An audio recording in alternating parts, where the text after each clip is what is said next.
Hello everybody, here is a general introduction to tax law again from the Boring Lectures channel in Kleve. And what we are doing today will be thinking a bit about tax rates.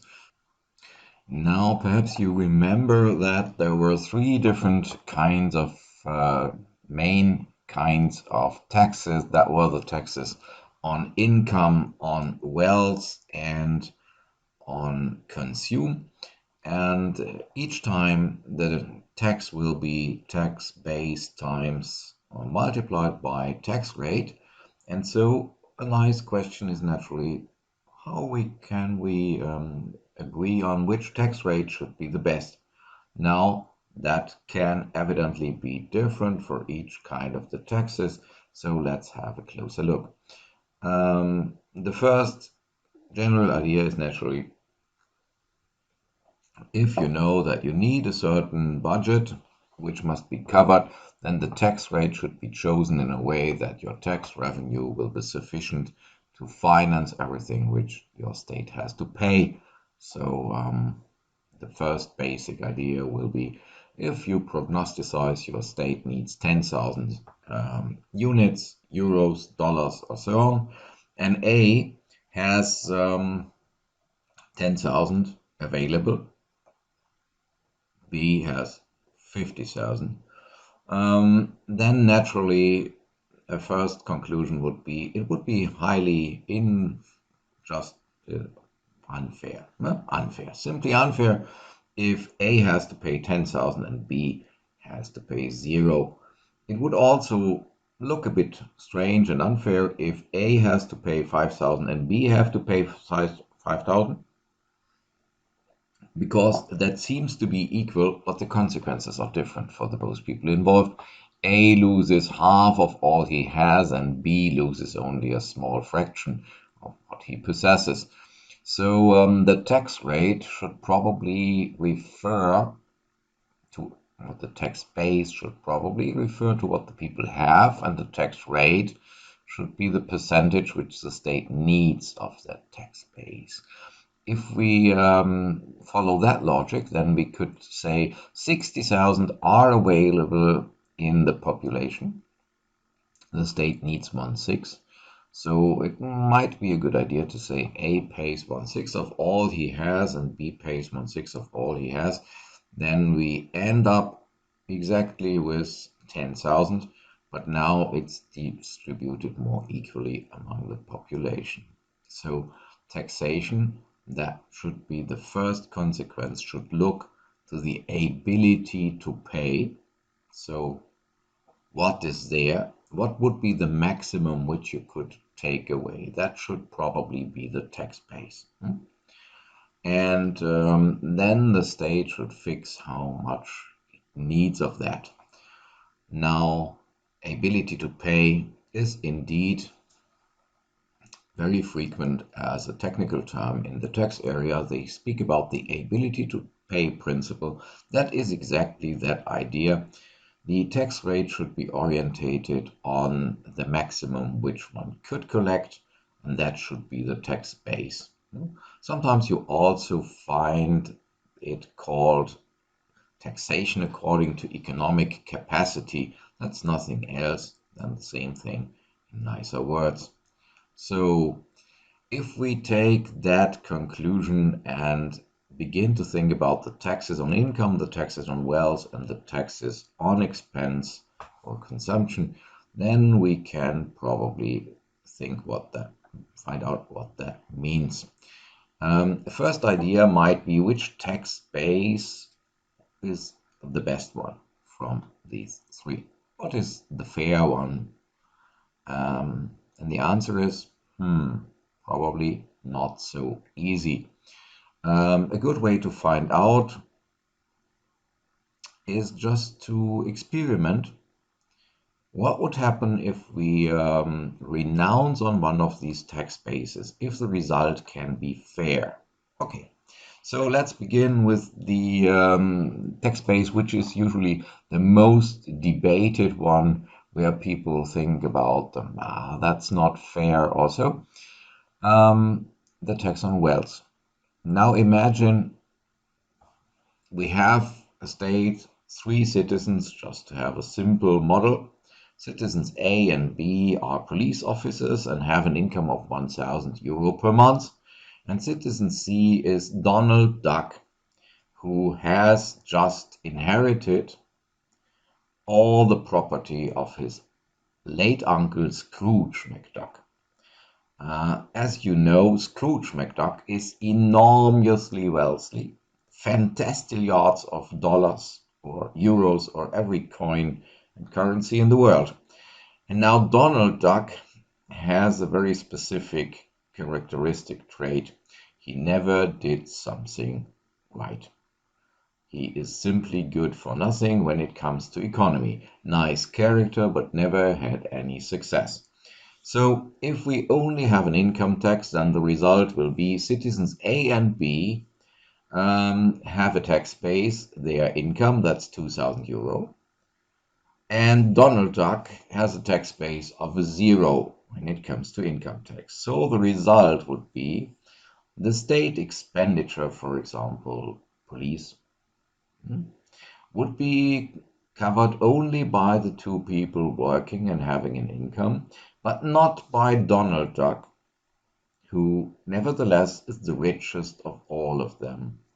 That is evidently not a convincing result. Now you could say, but Donald Duck, well, there was income tax paid always when that money was piled up. Yes, but that's history. And in the end, when you look to the present state of events or affairs, what you see is then police people, cleaning women or cleaning personnel. All the low earners have income and pay an income tax. And the person who has most wealth is completely out because that person only owns money and wealth, property, but is incapable of earning an income. That will probably, in the long run, lead to a revolution, because that is not something which people are going to suffer. So this extreme example shows you it can't be that if the rich, for example, only have wealth and don't have an income, okay, theoretical example, but possible, at least in times of low interest rates as today. If we have such an example for our inner eye, then we see directly it would be possible to end up with very unfair situations if you renounce on a tax on wealth. So a tax on wealth should be there in the one or other form. Now imagine that only a tax on wealth would be levied. What would happen then?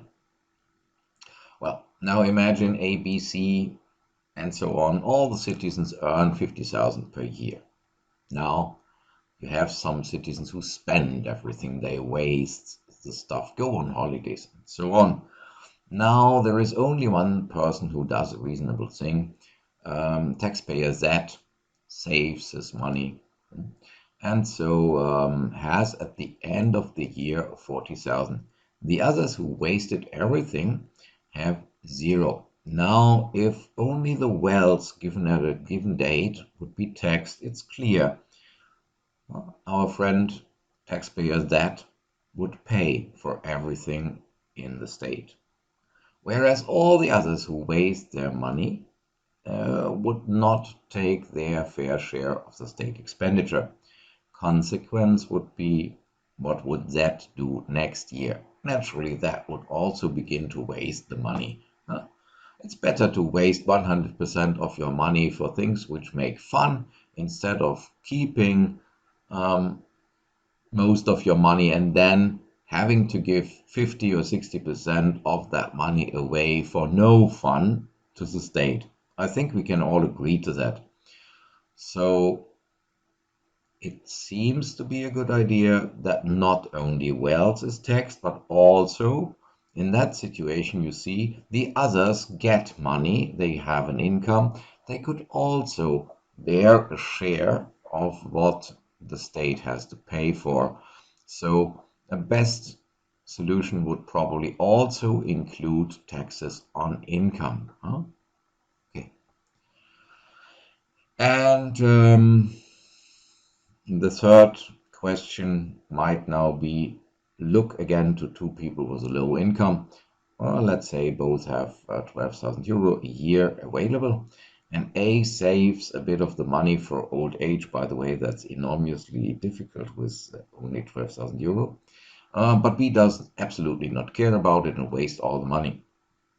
So B leads a luxurious life, whereas A saves money and lives relatively poor. Good. Now the question is, should we differentiate between the two? As B is so generous with his or her money, we should think about, couldn't that person not give a bit for the poor, so for the state? The answer is perhaps. You see two people, one living very decently and not even decently, very poorly, and the other one living in luxurious situations, circumstances, and so one might have a small inclination to say, okay, if you are so really well off that you think that you can spend everything on everything, then why do you become mean when it comes to the needs of the state? And so one might also think about taxing consume. Indeed, people would probably have a bad feeling if they see somebody wastes his money for luxurious things, everything which is not necessary, and then thinks, I am out when it comes to paying taxes.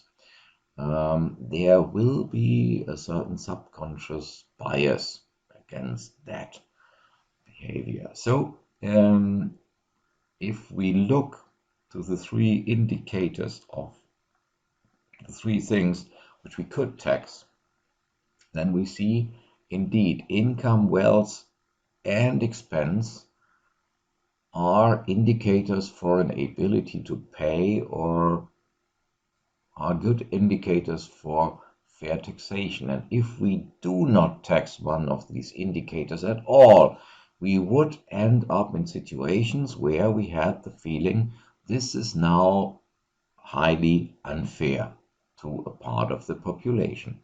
And that probably explains why in most tax systems of the world you really find these three indicators of ability to pay as objects of taxes. So usually you have a tax system which is made up by several individual taxes, and they usually address these three things separately, and they leave none of these factors completely out. Probably that the explanation is otherwise. You would have, in a few million cases in the population, you would definitively have such practical examples of high unfairness, which I showed you just now. So most states end up with taxing everything. Is, by the way, very convenient for fiscal ministries and has also, as we have seen, theoretical reasons. Now let's think about the tax rates. One might now say, simple-minded as one is, well, the best thing is ask the same tax rate on every type of tax. So 10% from the income, 10% on the wealth from people like Donald Duck, and 10% on consumer. That would be simple, but you would end up with an enormous catastrophe, because the consequences of tax rates are completely different depending on which indicator you tax. Let's begin again with taxes on wealth. Imagine you take a tax rate of 20% on the wealth somebody has at a given date each year. So at Sylvester, for example, at the end of December. Now imagine you live in a state where at the end of December you have to give away 20% of your wealth to the state. What will you do? I can tell you what I will do. My Sylvester party will be great because I try to spend most of my money before Sylvester comes. For me, it will be far better to spend 100 euro and have some fun instead of keeping 80 and have no fun. By the way, if I keep the 80, and next year I still have those 80, and again I will be taxed with 20% of all I have, so 20% of 80 would be 16, so I lose 16 again, and in the third year it's then only 64. And if I don't waste my money within 4 years, and in the fourth year I still have left over 20% of 52, 51 are left over.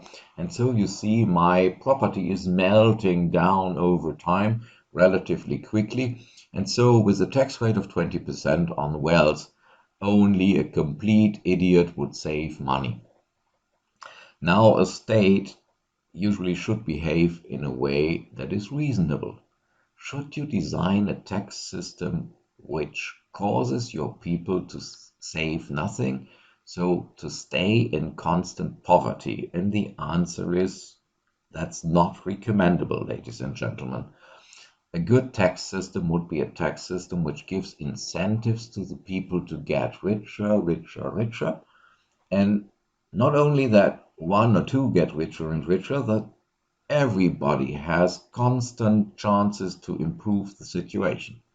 Because then you have a stable society and everyone is better off this year than last year and the trend goes on. So everybody has a chance to happiness. And the system will also be stable because if they are richer and richer, the taxes which you get next year or can collect next year will be higher and higher. So, or the rates which you can demand will be lower and lower. So everybody is better off with a tax system which does not keep the people poor. So 20% taxes on wealth would be an absolute no-go. That's clear. Probably when it comes to taxes on wealth, you are restricted to tax rates which are relatively moderate.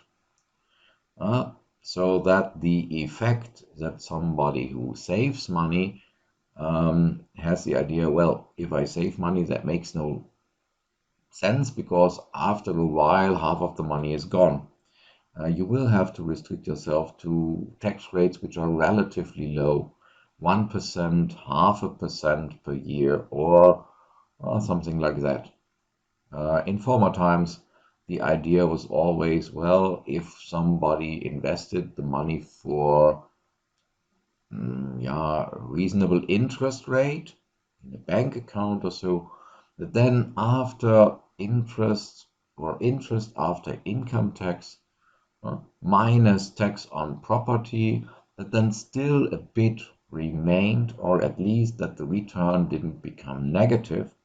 That was a kind of a vital condition for the establishment of a wealth tax. So keep in mind, wealth tax and high rates is a no-go. That will never function properly. Good. Now, let's turn to taxes on income. Here we have a different situation. The first thing is that taxes on income probably have different percentages. So that you have not only one rate. Let's think about why. Imagine we have a state which needs 100,000 and the income available in the population is 10,000 in the hands of A and 990,000 in the hands of B. So if you now make our simple calculation, what is the maximum which could be paid, so the tax base, that is 1 million throughout the population.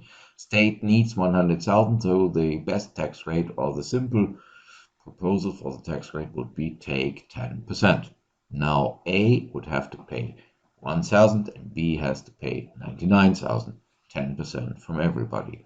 Seems just and fair, but if you look to the effect now, you see that A has now left a net income of 9,000 euro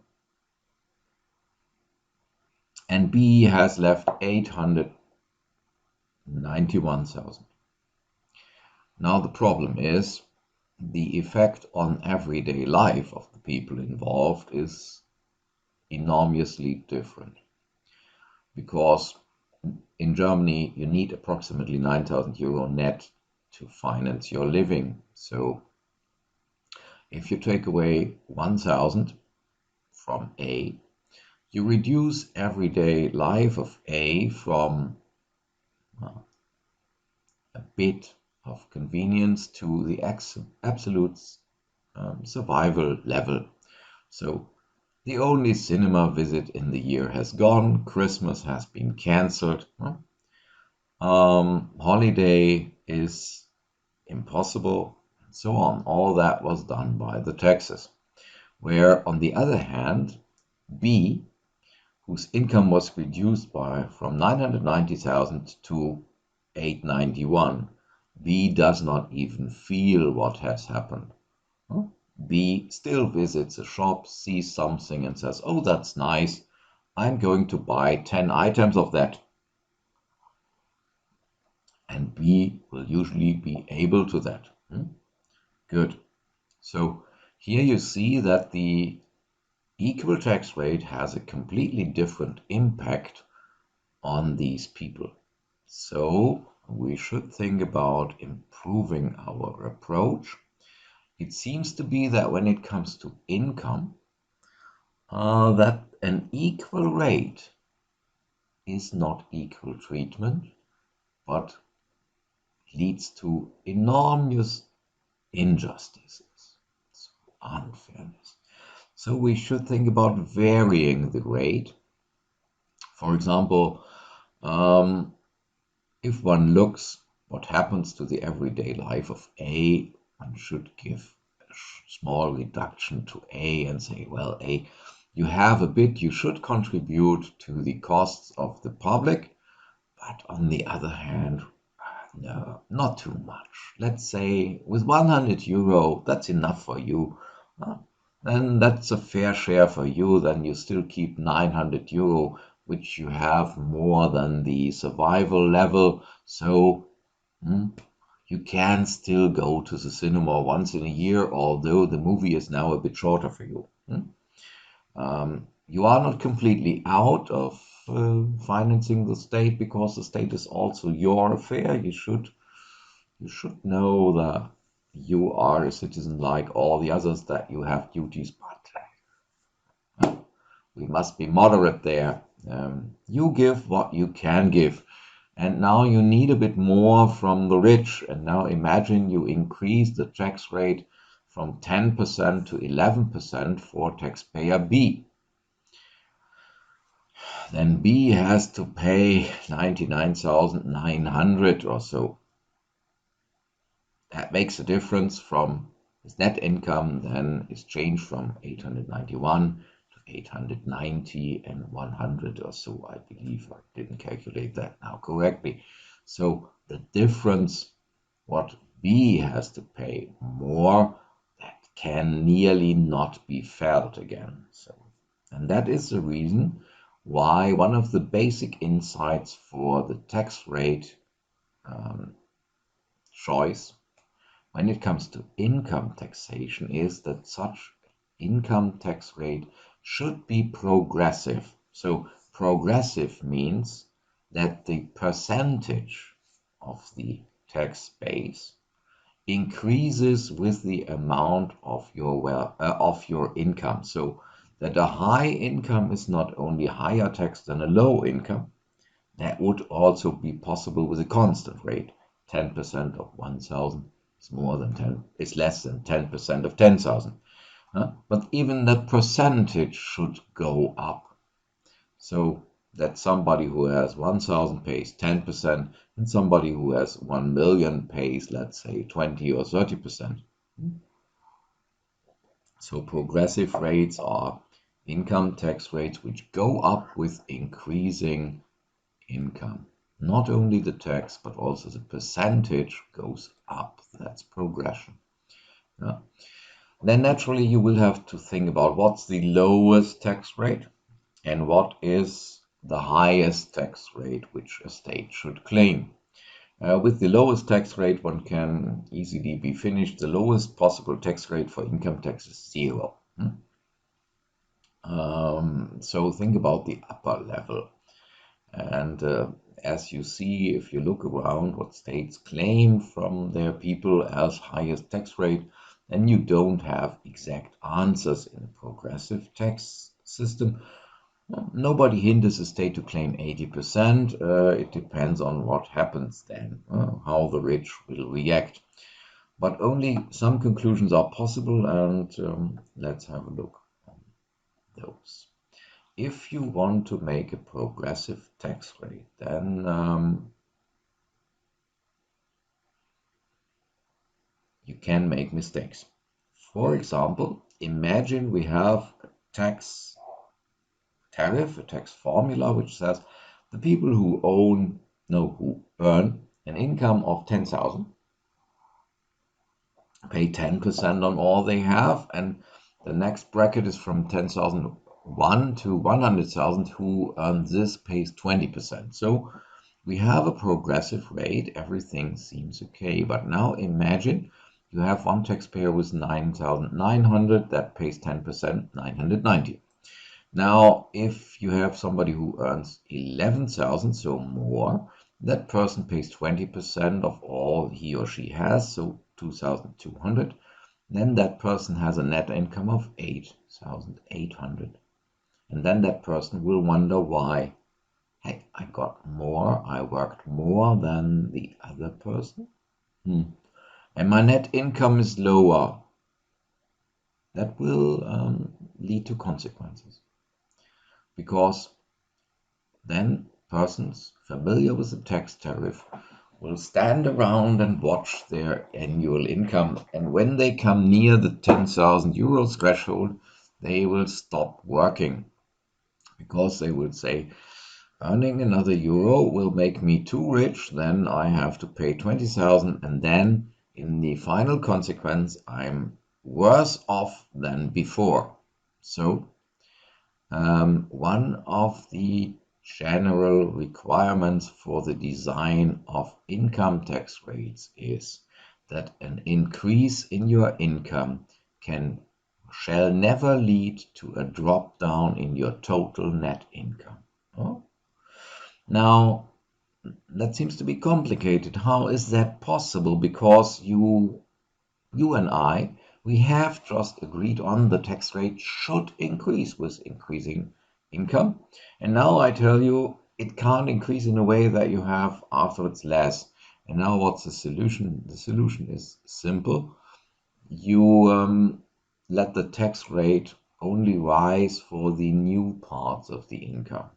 So for the last slice of the income, there you increase the tax rate, and you don't increase it for the first areas of the income. So our tax rate would be designed, our tax tariff would be designed slightly differently. Now my tax tariff would not read from 10,000 onwards, you pay 20% on everything you have. But now my tax tariff would say, take your income and cut it into slices. For the first slice, you pay 10%. For everything which is more than 10,000, you pay 20%. Then for the slice which is higher than 20,000, but only for the exceeding amount, you pay 30%, and so on. And naturally, somewhere I stop because you can't end up with more than 100% or so. Good. Then somebody with an income of 11,000 would have to pay the following amounts. Let's do the calculation. The first 10,000 are taxed in the hands of that person with 10% as in the hand of everybody else. So for the first 10,000, give me 10% is 1,000. For the amount exceeding the 10,000, you owe 20%. You have 1,000 exceeding 10,000, so 20% of 1,000 is 200. So the total tax is 1,000 from the first bracket, 200 from the second bracket, 1,200. Your net income is 9,800. And compared with what you had as net income if you restricted yourself to earning 10,000, this is still an increase. So if you design a tax tariff this way, it can never happen that an additional income, working more, earning more, leads to a negative outcome. You still keep a bit of the additional amount which you earn, and your former situation gets not worse. Good. So that is what all tax tariffs which are reasonable concerning income tax or so, what they have to regard, and you can't violate that law. Only the rate for the additional amount of money can go up. So only the rates at the end of the income can be increased slowly. The tax rate should be designed in a way that it addresses, or that the increase has to do with the marginal income, so the additional income which comes in addition to the next euro, to the last euro. Good. So a reasonable income tax tariff which you want to design in a progressive way would be constructed in a way as I did it just now. Here is a simple theoretical example based on what I invented just now.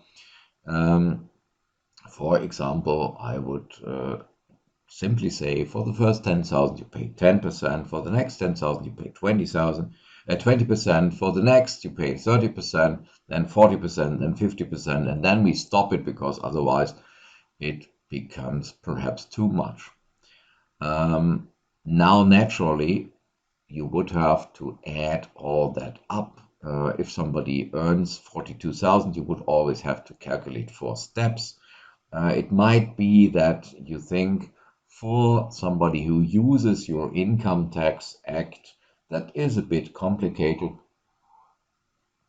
So you might even try to simplify the work for them and add a column to the tax tariff where you directly give them the total amount which they have to pay. Here you see, for example, if you have to pay 42,000, then the rule would be 10% for the first 10,000, 20% for the next 10,000, 30% for the next 10,000, 40% for the next 10,000, and then 50% of all what exceeds the 40,000. And then this is still complicated, so you can use your mathematics knowledge and then transform that formula into a far simpler formula, which is here in the far right column, which directly says, okay, how can I calculate the total amount directly? And usually when it comes to a tax tariff in a law, you either have this bracket form of a tariff that a law gives you the different brackets and you have to calculate that on your own, or your tax legislator does a bit of a service and directly gives you the left column, income, and the total amount which you would have to pay from all the brackets together, right column. And then you see a formula where you no longer see how it has been added up, but you can be sure that in principle it has always been worked out in a way that the individual bracket results have been added up. And so you end up with that formula here on the right.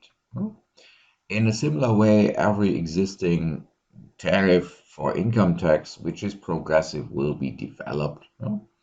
Now, naturally, you can talk about the bracket zones. So I just said, well, 10, 10, 10,000 plus next 10,000. So there is no reason for why I did this with 10,000 steps. It's just a question of how a state feels about when the tax rate should jump up again. So that's a merely political thing, and that is naturally something which will be different in different states, because if you can choose solutions arbitrarily, then it's clear it would be a miracle if people then end up with the same results. It is even expectable that you don't have the same brackets, because if you want a high rate for the rich, then let's say 200,000 is what Germans would regard as rich, far more than the annual income, or even a bit less. Now, if you go with that figure to somebody living in a poor country,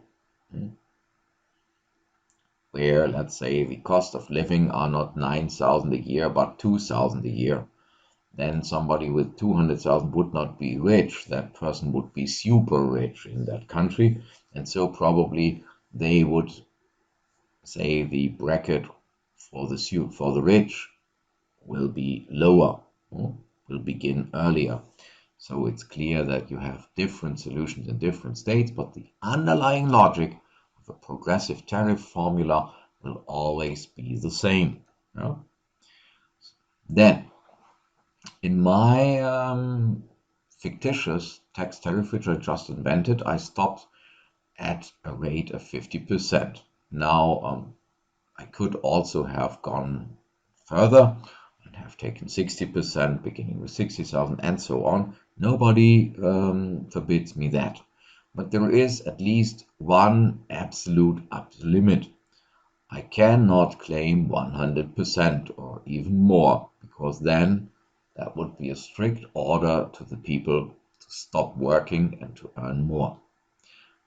If I tell you, okay, if you already have 100,000 euro, you have to pay taxes of 100% to the state for every additional euro. Then you would say, okay, if I have earned 100,000, then every additional effort I take brings nothing for me, so why should I do it? People would reasonably understand that as a signal to stop work when they have that maximum income.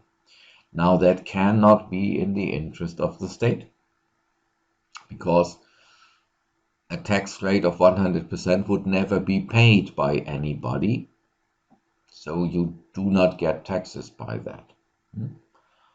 It's an absolute requirement that if you want to have a functioning income tax tariff, you must always leave the people a bit of the additional income, so that they still have an incentive to work more or to earn more, because that improves their situation.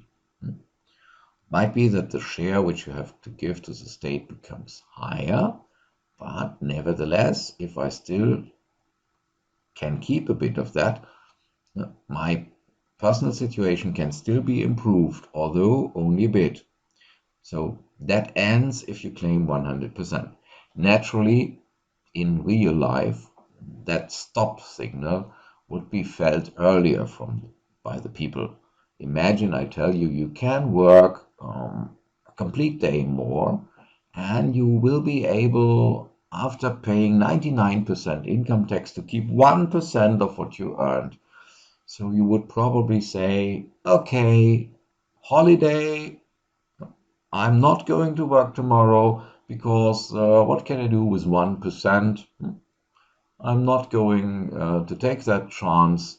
That doesn't pay. So the upper limit will probably become effective at a slightly lower level. Nobody can tell you exactly which one, where the people will react by stopping their efforts. and refusing to earn more. It might be that that threshold is as high as 90%. It might be that it begins to show that or that people begin to show that reaction with 50% or so. That probably is a cultural limit, and it depends on the attitude and the ideas of the people. But you will have to keep that in mind. If you set your tax rate for the last margin or the last bracket too high, then you stop the efforts of people, and that leads to a lower amount of taxes. And if you can collect a lower amount of taxes from the people in the population, that will lead next year to higher tax rates for all of them, because the cake from which you can cut off the slice for the taxation, that cake gets smaller, and so the total ability to pay in the population shrinks down.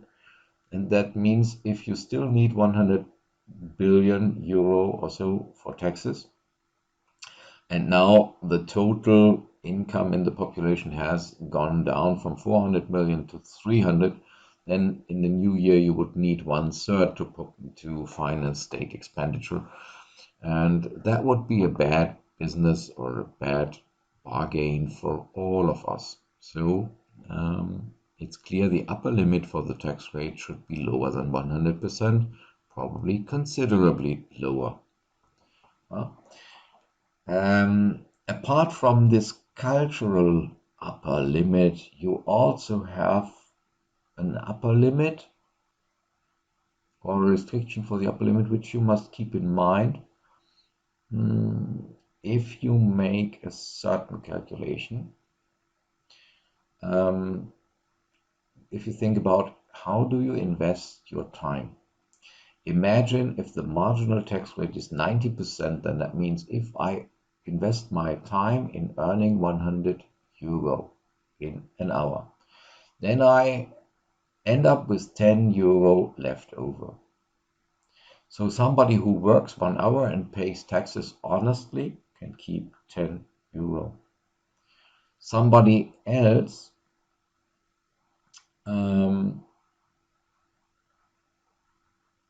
would say, what about no, let's make a different approach, explain differently. If you work 10 hours, then you keep the result for 1 hour. Now you could also say I work for 1 hour and then invest 8 hours or 8.9 hours into efforts to avoid paying the tax. Organizing tax fraud or talking with tax advisors, studying tax laws to detect ways to avoid the tax. Then the 8 hours investment into avoidance of the tax is far more promising than just working 10 hours or 1 hour plus additional 9 hours without caring about the tax and just honestly paying the tax without making a fuss and looking for possibilities for tax avoidance and tax evasion. Now you can see that this way to look on things also shows you that there are cultural limits for an upper tax rate, because naturally, when investing 5 hours into attempts to avoid the tax have a higher net result than working additional 5 hours, that gets highly tempting for the population. So it may also be a very good idea to say, okay, we don't go to the 100 or 90% upper limit. We stop earlier because we want to give an incentive to our people that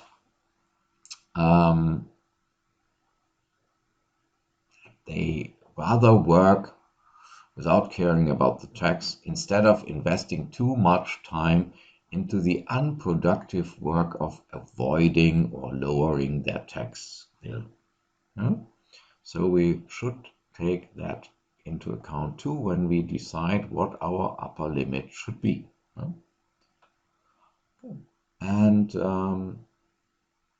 then in the times of today, we also have, apart from that cultural limit, we also have to take into account that the people have alternatives. You can still remain rich and pay less just by moving to another state. So imagine you fix the tax rate for the rich at 90% from a given amount of money onwards. Now these rich people find out that in a neighboring state they would only have to pay 30%.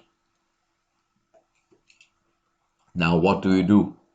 Well, I don't know what you would do. I would sit down, learn a foreign language, and then I would move. Or I would even move without learning the foreign language. If you have some 300 million or so, then probably you can employ somebody as an interpreter.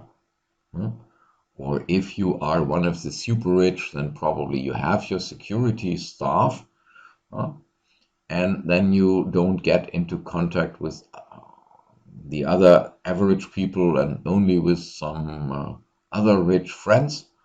And probably there you can talk English with everybody everywhere. So it does not really matter where you live. If you are super rich, then you just move. So it would make no sense to try to demand a high percentage from the very rich if afterwards these very rich just move away and then you end up with no tax from them. This is not only theory. Many rich people choose a residence abroad. A famous example was when a former French president, I believe it was Mr. Hollande, announced that he was going to increase the marginal tax rate for rich people to 75% of the income, beginning, I believe, at a threshold of 1 million or so.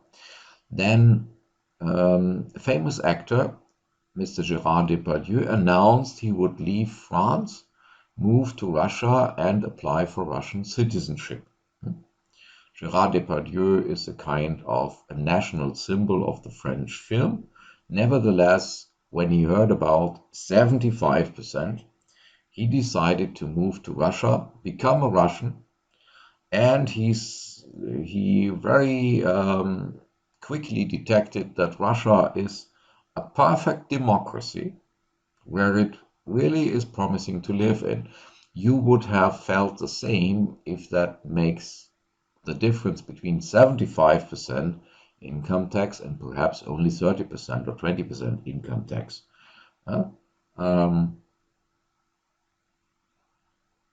People are this way.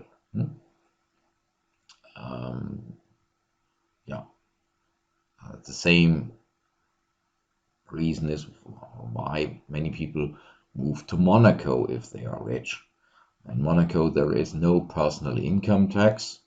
So if you are just a private person and live there, then you pay no income tax at all from all your income in Monaco.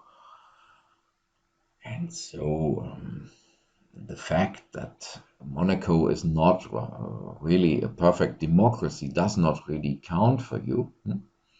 The idea that you save month by month huge amounts of money is perhaps preferable to you, and so you like to live in that state. So that is also an effect which people have to keep in mind. If you push up the tax rate too high, then it might be that people try to move their income and move themselves out of the area in which that state can levy a tax. So, yeah, good. Now let's talk again about the lowest income tax rate, so the 0%. There is some basic fact which you can't ignore. People need an income to survive. So in Germany at the moment, that is approximately 10,000 euro or 9,000. Let's speak about 9 or 10. So if somebody only has an income of 5,000 euro, what happens if you take a tax from that person? Well, imagine you take 10%, then that person's income decreases from 5,000 to 4,500. So with that amount, that person cannot survive, so that person will have to apply to the state for welfare payments.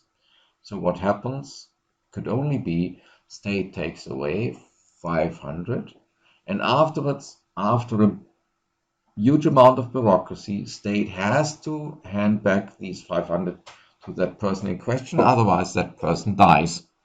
Well, okay, now a state could say, okay, we are killing off the poor, so we take the money and we don't give them welfare payments.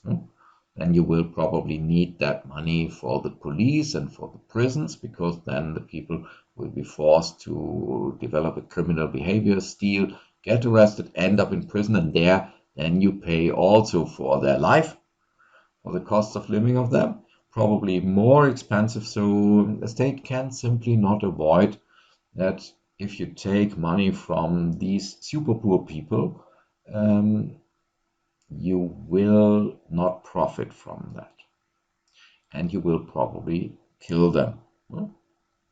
So that seems to be clear that you cannot tax the income, the first bracket of the income, which is just needed for survival. So what I did not include in my tax system, in my fictitious tax tariff, which I developed just some minutes ago, was the need that there should be a first bracket of the income which must be left tax-free, and that is the amount which is needed to survive. So the subsistence level of income in Germany, they call it Existenzminimum, must be left tax-free. And now, one thing is clear. If you have such a zero bracket, the 10% or 20%, so tax rate which is levied afterwards, can then also only be addressed to the additional income, because otherwise you would have again the effect that somebody who earns more ends up with a lower net income, and that can't be. So in principle, you have only two choices when you design your tax tariff. Either you include a first bracket with a zero grade, and that first bracket should be equivalent to the amount which somebody needs to survive. Or the other alternative, you do it the other way around in a mathematically nearly equivalent fashion, that you say if somebody has an income of, let's say, 50,000, we subtract the amount which is necessary to live, so let's say 10,000, and so we regard as taxable income only the resulting 40,000, and with that result we go to the tax tariff. It's again the free decision of the tax legislator which of these two options you choose, because they end up with nearly the same result. But you will be forced, economically, you will be forced to leave the survival level of the income tax-free, either by a zero bracket or by deducting that amount from the income tax base. I personally would say deducting the survival level of income from the tax base is probably the more flexible solution, because it might be that the amount which is needed to survive might be different for different people. So giving a deduction for the subsistence level of income is probably the more flexible solution. But the other solution, establishing a zero bracket, might be the more simple solution. So that's a question which a parliament can probably decide as it wants. Huh? So, just to make that clear, the survival level of income, or the necessary amount to survive, is probably not only the amount which the taxpayer himself or herself needs to survive, but imagine the taxpayer has a family, then it's rather a hardship to say, okay, we leave 10,000 euro which you need to survive tax-free, and then we take away the money which your family needs to survive. So you are a worker, you can work for yourself, we keep you alive and tax only the rest. And if we tax then the rest, and that leads to that your family dies from hunger and starvation, that's not our problem. People with a low income should not have a family. Huh? That's a bit cynic. And so consequently, you will, as a state, also be forced to leave the necessary amount which family members of the taxpayer who depend on the taxpayer financially need to survive. That explains why many tax systems then have a deduction for the taxpayer himself, a deduction for the spouse if the taxpayer is married and the spouse doesn't work, and a deduction for the amount which the children need to survive. You can even follow this logic a bit more. Imagine my taxpayer earns 12,000, so in theory 2,000 can be used for to spend freely, and so these 2,000 which exceed the survival level, these 2,000 could be taxed. But now very often you have compulsory payments which the taxpayer has to make. For example, in Germany, every taxpayer has to, or every employee has to contribute to the state pension insurance. So it might be that from the 12,000, 10,000 are needed to survive for survival, and let's say 1,500 must be contributed to the state pension scheme. Then you end up with only 500 which are available for free spending. Now it is clear that it's absolutely impossible to claim a tax of more than 500 from that person, because otherwise if you claim 800, that person can't survive, or that money is simply not there. So if you have such compulsory payments demanded by the state from the taxpayer, one should also take that into consideration, and also deduct that from the tax base, because when you look to the real ability to pay, the maximum which you could take away from my taxpayer is not 12,000, is not 2,000, it was 500, because all the rest was for compulsory reasons already taken away and gone. Our taxpayer could never pay more than 500 euro. That would be what he could pay as a 100% rate. And now if we define ability to pay as the maximum what you could pay and 100%, then it would be clear that the correct tax base for that person is these 500. That leads to the consequence that if you have a tax system which has been developed in a better way, so a modern tax system, which takes the necessities of income tax into consideration, you will always have deductions for survival, survival need, for compulsory or necessary contributions for social security. So for your health insurance, that's something which you can't avoid today. For your retirement, the necessary contributions or savings. You will find that in nearly every tax system of the world. Yeah?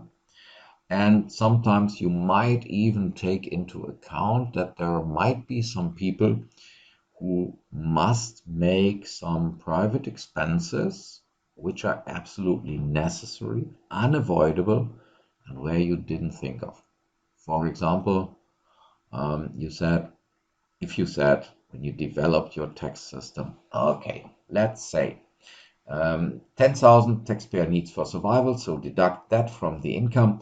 Then we deduct the contributions to Social Security and and to health insurance and what is left over, that's the 100% taxable amount, the ability of that taxpayer to pay, so that is his tax base.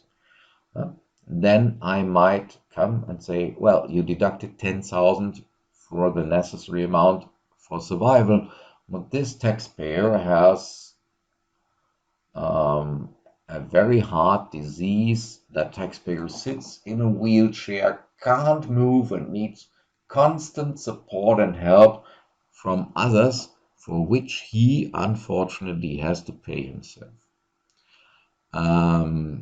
So 10,000 is not an amount by which this taxpayer can survive. So we should correct that and take into account the fact that this taxpayer is in an extraordinary situation and has extraordinary compulsory expenses which are necessary to survive. Indeed, if you have a tax system where the people are interested in fairness and where they are interested in a fair treatment of people, then you will very often come across a possibility that people with an increased need of money for survival can deduct more. Usually you say everything which we took into account when we estimated that 10,000 is necessary to survive is already covered by the 10,000.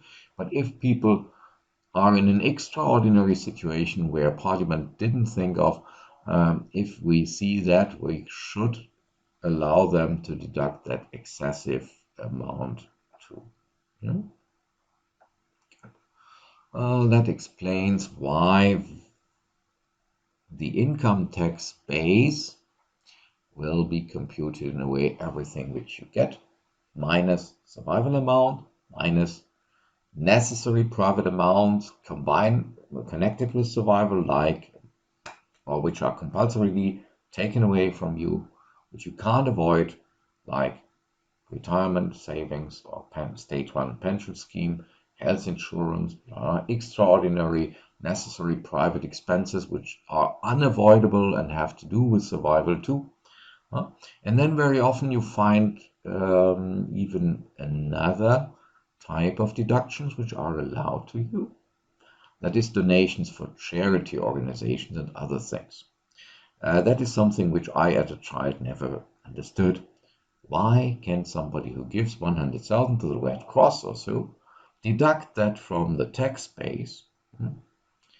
You do that voluntarily, so you could avoid it. And up to now, our principle has been the ability to pay, so the maximum which you could pay.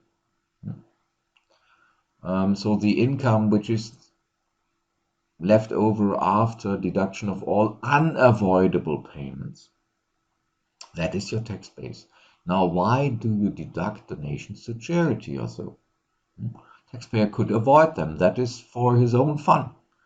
And the answer is, well, think about that. If the taxpayer gives 100,000 to charity organizations are organizations who just work for the benefit of the public. They don't want to make profit. And charity organizations care for things which otherwise the state would have to care for. So if I donate 100,000 to a university, that has the consequence that the state doesn't have to support that university by 100,000. So you give away 100% of the 100,000 in order to help the state or a state organization. Now it would perhaps be unfair then to say, well, that was your private pleasure, and from that 100,000 we still demand 20% or so on top. So you have to find the 20,000 because you still have to pay taxes on the 100,000. That makes no sense from the perspective of most states. If somebody voluntarily gives to a state organization 100% of the income, well, then it's not necessary to say, but we wanted 20% of that income for the state. The idea then is you gave it all away, so there is no better outcome for the state possible. Here somebody, for a part of his income, voluntarily created a tax rate of 100%. I give 100,000 away completely from my income to the state. Then naturally it makes sense to say, okay, we deduct that from the tax base on which we compute the income tax.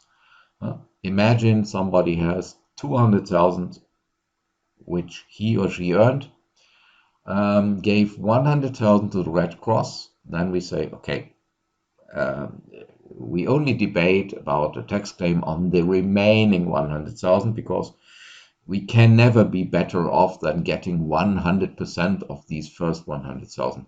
So 100,000 are left over. We deduct 10,000 for your survival, which you need. We deduct the social security contributions, which you had to pay, let's say 30,000. So 70,000 are left over, and on this then we calculate the income tax claim, which we still have, because that is your maximum ability to pay, which is left over after donations and after the compulsory amounts which you had to pay otherwise. So these are deductions which are probably to be expected. And so you see, income is not the income tax base. If you look to the ability to pay, will never be the complete income of a taxpayer, but you will deduct necessary payments for the subjective needs of that person. Here, the word necessary payments is vital. You would never deduct payments which are luxury or avoidable. Sometimes this is also called the subjective net principle, because the income tax base is only a net amount, the net amount which remains after deduction of these unavoidable expenses plus donations from the overall income. Okay, so we can already understand why you will find in most tax laws of the world such deductible amounts. Good. In Germany, the net principle, the subjective net principle, is even regarded as protected by the Constitution. That will probably surprise you, because it also surprised us when that Constitutional Court decided that first. Well, if you read the German Constitution, you never find a passage about the tax rates or the tax base computation. But somebody said in the 1980s, I believe that was, or in the 1970s, read Article 1 of the Constitution. Article 1 of the Constitution says, the human dignity is inviolable.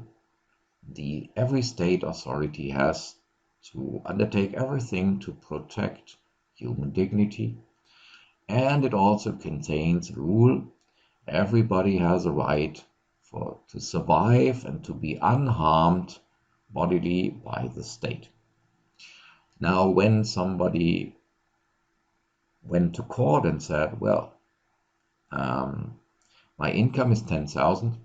I need, let's say, 9,000 to survive. But so my disposable income is only 1,000. I have been taxed on a tax base of 5,000, so far more than I have. That violates the clause of the condition of the Constitution that the state must desist from anything which constitutes bodily harm.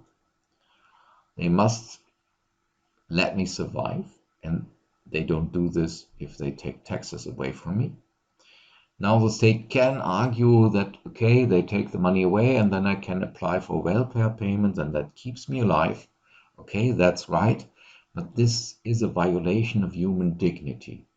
I could survive on my own, and now the state comes, uses the income tax to turn an independent person, a grown-up independent person who can struggle for life enough and survive, into a beggar who has to beg the community for help. That is unnecessary, because claiming these taxes and then handing it back to me in form of welfare payments, that brings no monetary gain to the state. The overall result is only that I am turned into somebody who has to beg for state institutions for help, and that is an unnecessary violation of human dignity. And indeed, the Constitutional Court then ruled that's right. Never somebody thought about that before, but when the idea was brought forward, they directly said, yeah, that's a clear thing. State has no interest in that money. They have nothing to gain from that maneuver to tax more than the subsistence level. And it ends up in a violation of human dignity. It's a game without any gain for the state. So that is forbidden by the Constitution. The state then argued, well, we leave a certain amount tax-free. Okay, it's too low. And then the Constitutional Court says, okay, you have to leave an amount tax-free for the survival amount, which is realistic. That led to the consequence that after a constant jurisdiction of the Constitutional Court, some 10 or 20 years, the state was always forced to revise the tax-free bracket. And nowadays, Germany, for example, has developed a tradition that the survival level built in the tax tariff is adjusted to inflation every 2 years at least. So every 2 years we get a law which changes the income tax tariff in a way that the zero bracket is enlarged according to the development of inflation. For example, here you see the German tax tariff in 2017 contained a zero zone of 8,820. Yeah, and that was developed over time. At the moment, it is nearly 10,000. The net principle, by the way, always applies. Even a millionaire has an amount which is necessary for survival. If you don't deduct that, you would violate the general principle that a tax rate can only be increased for the next bracket of the income. So the net principle says the maximum ability to pay is the optimal tax base, and also a millionaire cannot pay at a 100% rate. Also a millionaire could not pay a complete million. The millionaire could only pay on 990,000. So that is, give income tax base. Now, when it comes to deductions like for retirement or for health insurance, then you usually have a problem because there are different types of saving for retirement, or there are different types of health insurances. Imagine you pay for a health insurance which guarantees you an absolute luxury treatment in a hospital. That is evidently not absolutely necessary. Necessary is only that health insurance which covers the basic needs, so only that should be deductible. The rest is for fun. So the same with saving money for retirement. Saving money in an extent that makes you a millionaire in retirement age is unnecessary. What is necessary is probably only that amount which you need to keep up a decent standard of life. Or one could claim as necessary that amount which the state forces you to put away or to save for old age, not more. So probably when it comes to these special personal allowances or special personal deductions, there the state will have a discretion. What do we regard as necessary for that purpose, and where does the luxury amount, the unnecessary excessive amount, begin? And so we will probably have to set limits or special rules which fix or determine the amounts which we can deduct for that in a legal rule. Good. So in the end, we can sum up that probably your income tax base will be deducted as your income minus special expenses, or a better translation might even be special personal allowances, and that they will be listed somewhere in your tax act.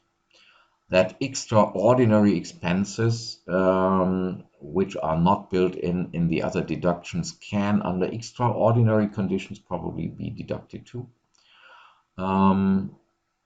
Donations will be deducted, and some other allowances having to do with the private situation might also be possible if the tax legislator, the person who writes the law, has the idea that also these expenses are in principle unavoidable, or that they want to give you an incentive to do them because that might be in the general interest if you spend money like this. Then you end up with the taxable income to which the tax tariff will be applied. Good. Yeah. Just to give that additional information for the German tax system, here we have the technical term special personal allowances or special expenses and extraordinary expenses. The special expenses are in principle the expenses which you can expect nearly everybody has, but the amounts will be different. For example, your compulsory payments to the state pension schemes, they vary for each person, so you can only say everybody has a right to deduct that, but you cannot build it into the tariff with a fixed amount for everybody. So you will have to ask for these special expenses, individual amounts, in the tax declaration sheet for the taxpayer. And you will have to fix the limits which are deductible in the Tax Act. Here I gave you an example in paragraph 10, section 1 of the German EStG, that is the Einkommensteuergesetz, so the Income Tax Act. We have a long passage over what can be deducted as special expense and up to which limit. Good. Well, you see huge lists in the course of time. And then extraordinary expenses are the ones which probably are relatively rare, which are private nature expense 2, compulsory, unavoidable with regard to cost and amount. So you always have to fix your problems by paying the cheapest amount. and that are expenses which the average taxpayer does not have. Um, so they do not exist in a closed list like the special personal allowances. By the way, whenever somebody has the idea, I have extraordinary expenses, unavoidable ones, private nature, um, for example, due to a rare sickness or disease, then I apply to the fiscal office to accept that. Fiscal office usually says no, the matter goes to court, then goes to the Bundesfinanzhof, and in the end, you read probably in every newspaper, Bundesfinanzhof has rejected something as extraordinary expense. Then everybody in the population says, oh, sorry, I hoped for that. Huh?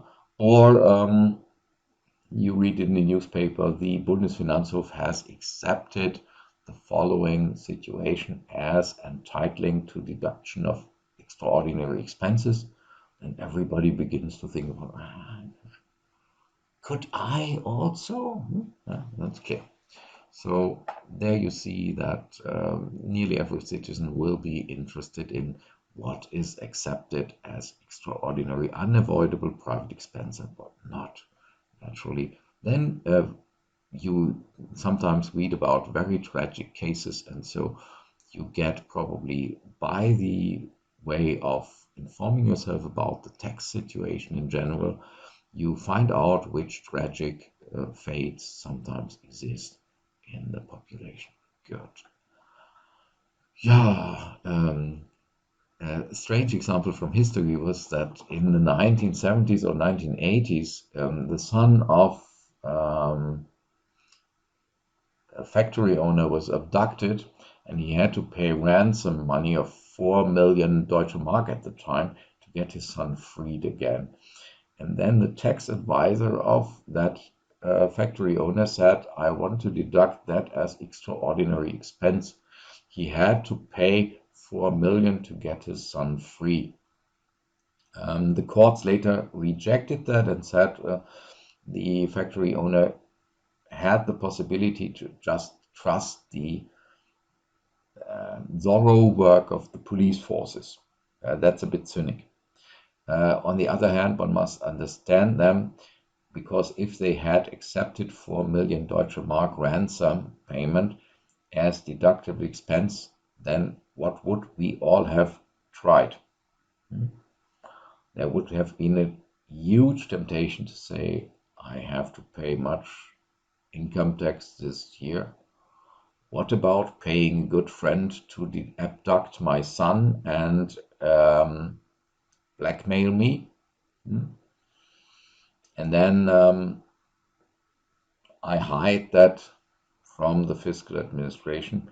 And so I just do as if there are abductions and kidnappings, and so in the end, nearly everybody, the risk that this decision could have been abused was foreseeable, and so the court evidently closed their eyes and said, well, if a family member is abducted, that is not an unavoidable payment. You can support the police in their work, and okay, well, there is always a small rest of risk, but paying ransom is not necessary, and so that's not extraordinary expense. So sometimes you see that the court decision sometimes also has some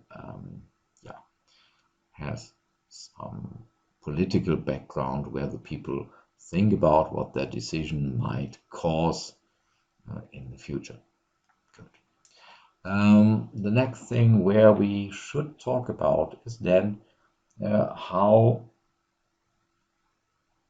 those private expenses which are not necessary for survival should be treated, and that I think is a good object for another video which is going to come soon. So enough for now, and we are going to continue in the next video. Thanks for watching. recommend that channel to others, either to those whom you like or whom you don't like. And I hope it gave you some insights into the nature of taxation.